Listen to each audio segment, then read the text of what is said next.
Hey folks, this is Rob Wells here with you from the law office of Robert M. Wells.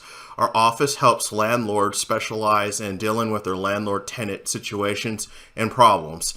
In this video, I'm going to talk about landlords, property managers. If you use a P.O. box and demand that your tenant send payment to a P.O. box, why you shouldn't be doing that.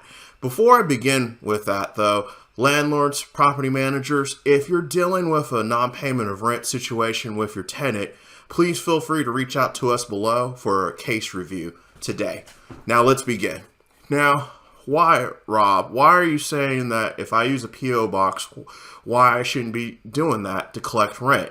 And it's because there's a presumption in the Code of Civil Procedure, Section 1161, Subdivision 2, about if a tenant is unable to deliver rent to a actual live person at the address you demand them to pay rent to, there's a special presumption that if a tenant is forced to mail a payment, if a tenant can show that some type of proof of mailing, such as a certificate of mailing from the Postal Service or certified mailing, that as of the date of that receipt that the tenant gets from the Postal Service, that is the date you have been deemed under the law as receiving that rent. For example, let's say you issue a notice today, and it's April 25th, 2022, and your tenant gets this notice and they go straight to the post office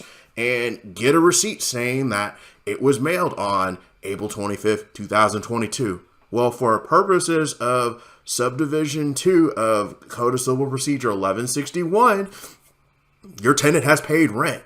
And I have stories of the mail actually getting to you probably a week. You know, it takes at least several business days. It may take up to a week. I've got notices in the mail from the Superior Court that have been over a week old, basically. In some cases, I've got notices of hearings that have actually occurred just because the mail is super slow. And with a P.O. box, you cannot deliver that rent in person. It's against postal regulations, in fact.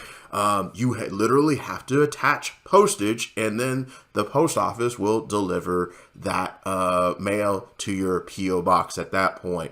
So this presumption kind of has a nasty deal for landlords that use a P.O. box or a location where a tenant physically cannot hand the rent over to the landlord or their agent.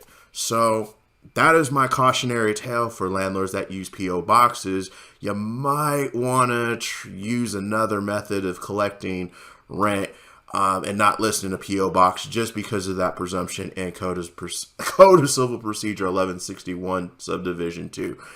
Landlords, property managers, if you're facing a non-payment of rent situation and you need help, our information is down below. Until next time, folks, make it a great day, and we'll see you soon. Thanks.